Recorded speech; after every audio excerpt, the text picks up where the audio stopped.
किस तरीके से इससे पहले बहिष्कार किया गया, लेकिन अभी देखिए आप, राम मंदिर का बहिष्कार किया गया, राम मंदिर के इन्विटेशन को स्वीकार नहीं किया गया।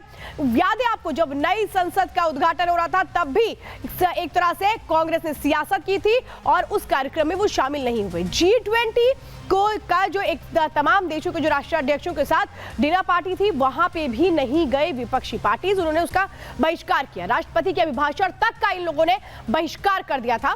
प्रणब मुखर्जी को भारत रत्न मिला तो उसको लेकर भी उन्होंने सवाल उठा दिए और कैसे बहिष्कार किया गया उस वक्त भी, जबकि ये तो उनकी पार्टी के ही नेता थे, लेकिन फिर भी कैसे बहिष्कार की राजनीति होती रही है। और इस पूरे मामले को लेकर बीजेपी क्या कुछ कह रही है, सुधांशु त्रिवेदी क्या कह रहे हैं, अनुराग ठाकुर क्या कह रहे हैं, सुनते जरा।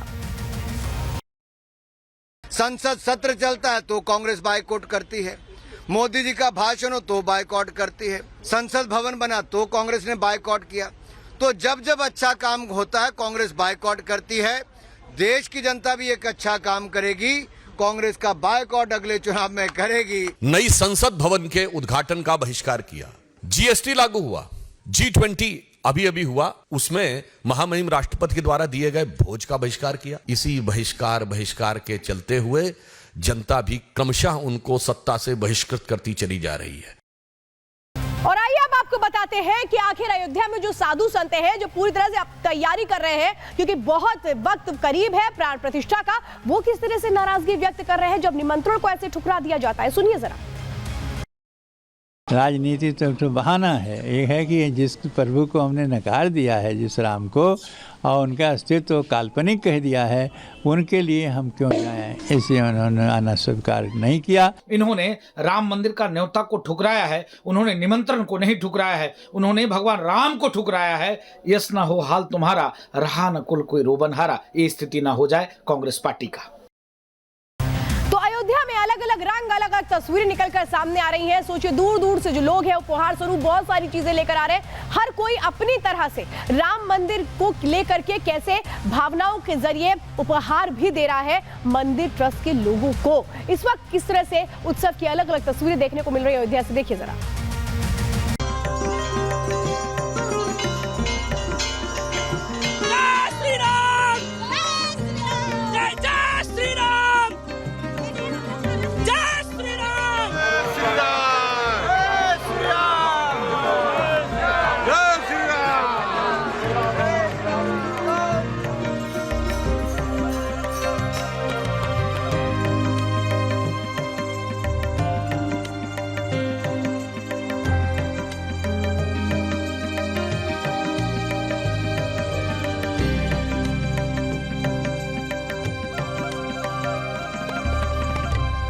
भगवान की जिस वक्त पूजा होती है, धूप बत्ती अगरबत्ती जलाई जाती है और एक विशाल अगरबत्ती जो है वो वहां पर बन करके तैयार हो चुकी है। इसमें क्या कुछ खासियत है जरा मैं आपको दिखाती हूँ। ये देखिए, आप देख रहे हैं ना, ये अगरबत्ती है। अब आप अंदाजा लगाइए कितनी बड़ी विशालकाय अगरबत्ती है और ये अगरबत्ती जब जलाई जाएगी, जब सुलगाई जाएगी तो अंदाजा लगाइए कि कितने किलोमीटर तक इसकी सुगंध वहां पर लोगों को उसका एहसास होगा। ये आप देख रहे हैं अगरबत्ती की तस्वीरें मैं आपको दिखा रही हूँ।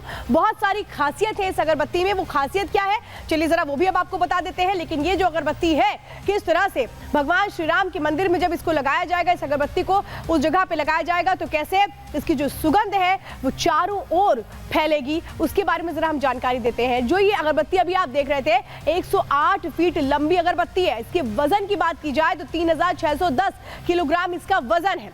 तो अगरबत्ती की चौड़ाई करीब लगभग बताया जाता है 3.5 फीट है। गूगल, हवन सामग्री, घी, गोबर, इन सब से तैयार किया गया है इस अगरबत्ती को। 6 महीने में बनकर ये अगरबत्ती तैयार हुई है। 2 महीने तक लगातार जलती रहेगी अगरबत्ती, यानी एक बार जब इसे जलाया जाएगा तो 2 महीने तक बिना बुझे ये यूं ही जलती रहेगी। और क्या कुछ खासियत जुड़ी हुई है इस अगरबत्ती से, देखिए मेरी सहयोगी शिखा की रिपोर्ट।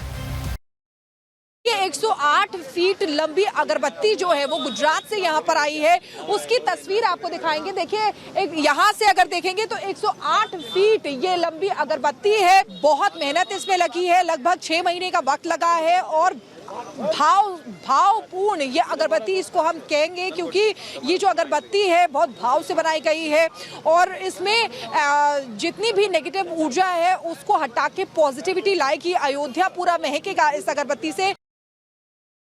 तो तस्वीरें बहुत कुछ है, हर एक तस्वीर अपने आप में बयां कर रही है कि कैसे सिर्फ और सिर्फ अभी एक ही मकसद है, वो ये है कि प्राण प्रतिष्ठा का वो कार्यक्रम जिसे ना सिर्फ सफल बनाना है बल्कि हमेशा के लिए अपनी आंखों में बसा लेना है, यादगार बनाना है। और कैसे यादगार बनाने के लिए 22 तारीख को कोशिशें हो रही हैं अयोध्या में। एक रिपोर्ट देखिए।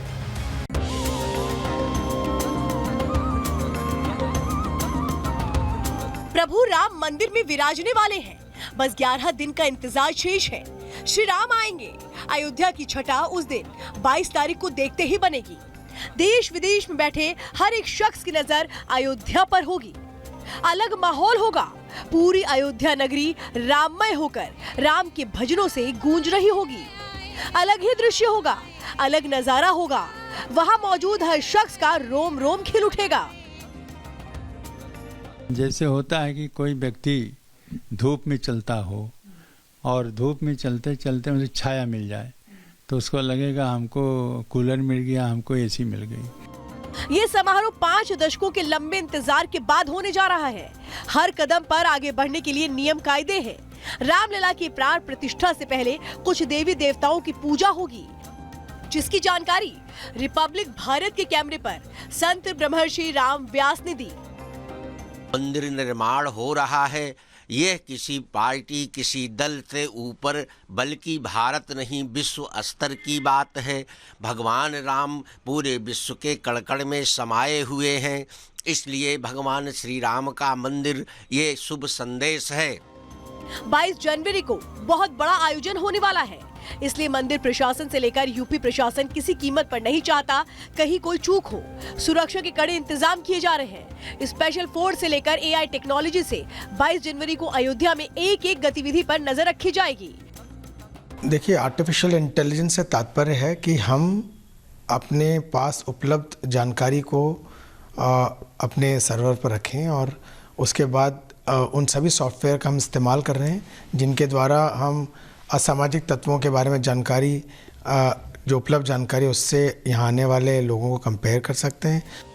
सरकार और DGP के निर्देश के बाद पूरे अयोध्या में 10,000 CCTV कैमरे भी लगाए जा रहे हैं। ड्रोन, रिवर की सिक्योरिटी, सभी चीज़ें सुनिश्चित कराई जाएंगी। यह प्रयास किया जा रहा है कि अयोध्या के इस आयोजन को ऐतिहासिक बनाया जाए। समारोह को लेकर तैयारियां युद्ध स्तर पर चल रही हैं। रामलला की प्राण प्रतिष्ठा के चलते दिल्ली पुलिस और सेंट्रल एजेंसीज भी अलर्ट पर हैं। साइबर सेल सोशल मीडिया पर मौजूद संदिग्ध अकाउंट पर नजर रख रही है। साथ ही भड़काऊ पोस्ट और माहौल बिगाड़ने वाले सोशल मीडिया अकाउंट को भी खंगाल रहे हैं। किसी भी आतंकी साजिश से निपटने के लिए संदिग्ध सोशल मीडिया अकाउंट पर नजर रख रहे हैं। साथ ही पुलिस की कोशिश है कि असामाजिक तत्व देश का माहौल खराब न कर पाए। इसके लिए 10 टीमों को सोशल मीडिया पर नजर रखने के लिए लगाया गया है। दिल्ली पुलिस की नजर खास तौर पर उन पोस्ट पर ज्यादा है जो अयोध्या, राम मंदिर और रामलला प्राण प्रतिष्ठा से जुड़े कार्यक्रम के तहत किए जा रहे हैं। अयोध्या नगरी में होने जा रहे समारोह में हर एक भक्त के लिए उत्सव है। हर कोई इस मौके पर अयोध्या में मौजूद रहना चाहता है। यही कारण है कि अयोध्या के होटल्स में ज्यादातर कमरे पहले से ही बुक हो चुके हैं। पहले किसी ने रूम बुकिंग किया है तो उनको कम रेट्स में आ रहा है, रीजनेबल रेट्स में। फिर जो लास्ट मिनट बुकिंग कर रहे हैं उनके लिए कोई हायर रेट्स में हुआ है।